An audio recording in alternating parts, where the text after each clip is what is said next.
Selamat pagi saudara-saudara, kita berjumpa kembali di hari Selasa 30 Maret 2021. Dan sebelum kita membaca firman Tuhan, mendalaminya, kita berdoa.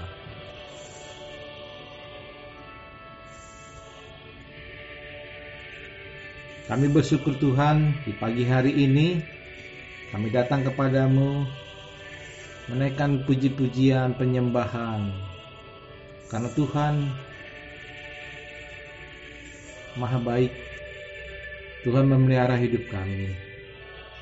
Biarlah tutur kata pikiran kami dipenuhi oleh berkat Tuhan dalam pembahasan firman Tuhan dan mendalaminya Tuhan. Kami memohon Roh Kudus-Mu menjadi penolong hidup kami. Dalam nama Yesus kami telah berdoa. Amin. Renungan kita hari ini diambil dari surat Yakobus 1 ayat 26. Diberi judul Mengekang Lidah. Terjemahan baru Lembaga Alkitab Indonesia berbunyi demikian. Jikalau ada seorang menganggap dirinya beribadah, tetapi tidak mengekang lidahnya, ia menipu dirinya sendiri. Maka sia-sialah ibadahnya. Saudaraku, lidah memang tidak bertulang, tetapi lidah harus dijaga oleh gigi. Karena lidah adalah anggota bagian tubuh yang kecil, tetapi dapat membuat segala perkara menjadi besar. Yakobus 3 ayat 5. Dengan perkataan kita dipercaya dan tidak dipercaya, dipuji dan dicemooh, bahkan kata-kata menentukan masa depan, menurut Amsal 18 ayat 21. Dan karena kata-kata jugalah kita terlepas dari masalah atau malah terjerat dalam masalah. Amsal 21 ayat 23. Namun kejahatan lidah tidak hanya berkisar seputar fitnah, dusta, atau verbal bullying.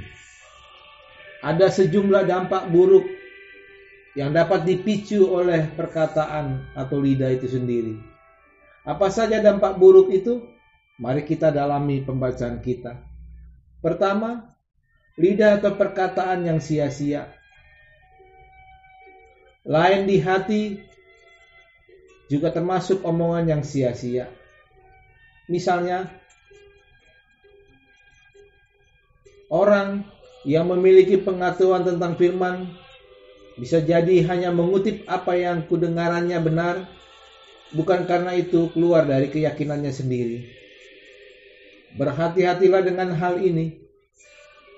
Kita menunjukkan seakan-akan kita hebat, punya rohani yang sempurna, padahal kenyataannya kita butuh bantuan dan bimbingan, atau harus memperbaiki kelemahan kita.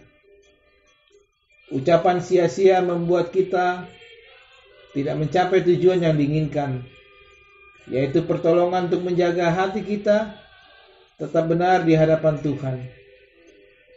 Jadi jangan sampai akibat lidah yang sembarangan mengucap, kita justru gagal memperoleh nasihat agar tidak salah sangka. Kedua, tidak bisa mengekang lidah. Jika kita bertemu seseorang yang giat beribadah dan melayani dengan luar biasa, tetapi sering melontarkan kata-kata yang tidak pantas, tidak membangun, dan menjatuhkan orang lain, bagaimana pandangan kita terhadap orang tersebut? Pasti tidak ada nada yang terpesona, apalagi terkagum-kagum dengan ibadah atau pelayanannya. Sebaliknya, mungkin kita akan berkomentar, percuma dia beribadah. Kata-katanya tidak mencerminkan orang yang mengaku percaya kepada Yesus. Saudaraku, bagi Tuhan Ibadah menjadi sia-sia ketika kita tidak bisa mengekang lidah.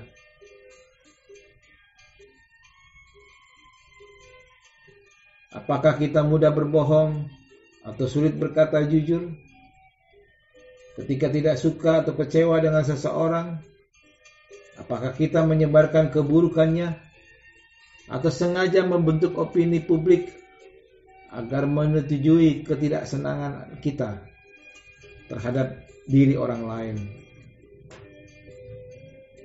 Jika hal-hal itu masih terjadi, berarti kita belum mengekang lidah kita. Efesus 4 ayat 29 menyebutkan, janganlah ada perkataan kotor keluar dari mulutmu, tetapi pakailah perkataan yang baik untuk membangun, di mana perlu, supaya mereka yang mendengarkannya beroleh kasih karunia. Saat kita marah, ingatlah bahwa kita punya kendali atas lidah kita. Gunakanlah kata-kata yang membangun, bukan menjatuhkan atau membuat orang lain merasa tidak berharga lagi. Disiplinkan, didik, dan bimbing. Bila mana kita menjumpai orang lain mengucapkan yang tidak berharga, membuat orang lain tidak berharga, terlebih lagi menjatuhkan orang lain. Jangan malah sengaja menghancurkan hatinya dan membuat orang lain terlihat bodoh. Bukannya mendapat hormat, bisa jadi kita malah dapat musuh dan tidak berbuah di dalam Tuhan.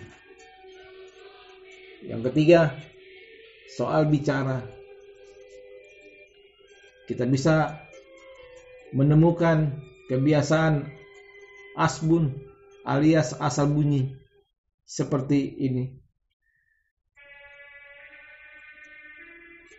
Apalagi sampai berbohong bisa menjadi senjata makan tuan.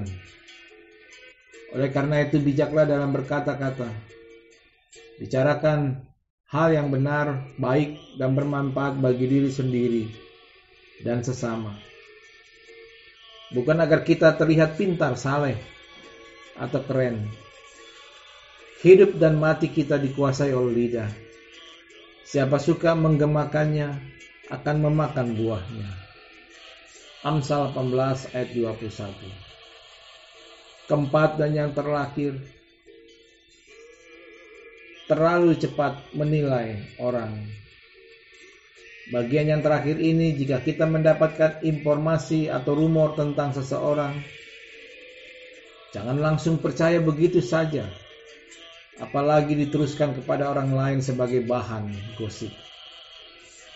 Bukankah seringkali kita meneruskan dalam medsos atau WhatsApp, dan itu perlu hati-hati dan kehati-hatian supaya tidak menimbulkan gosip bagi orang lain. Usahakan tidak hanya mendengar dari pihak penyampai berita, tetapi cari tahu tentang cerita itu dari pihak yang pertama, yang betul-betul, yang benar-benar mengalaminya. Kenapa? Kadangkala sebagai pihak kesekian dari rantai informasi, kita mendapatkan cerita yang bias, yang sudah menyimpang dari inti masalah. Dengan membuat penilaian hanya berdasarkan kabar yang belum terbukti, kita sudah bersikap tidak adil terhadap orang yang bersangkutan. Karena itu saudara-saudara, waspadalah berkata-kata dan jagalah perkataan kita agar tidak membuat ibadah kita sia-sia. Inilah nas renungan kita bertajuk mengekang lidah. Selamat beraktivitas. Tuhan Yesus memberkati kita. Mari kita berdoa.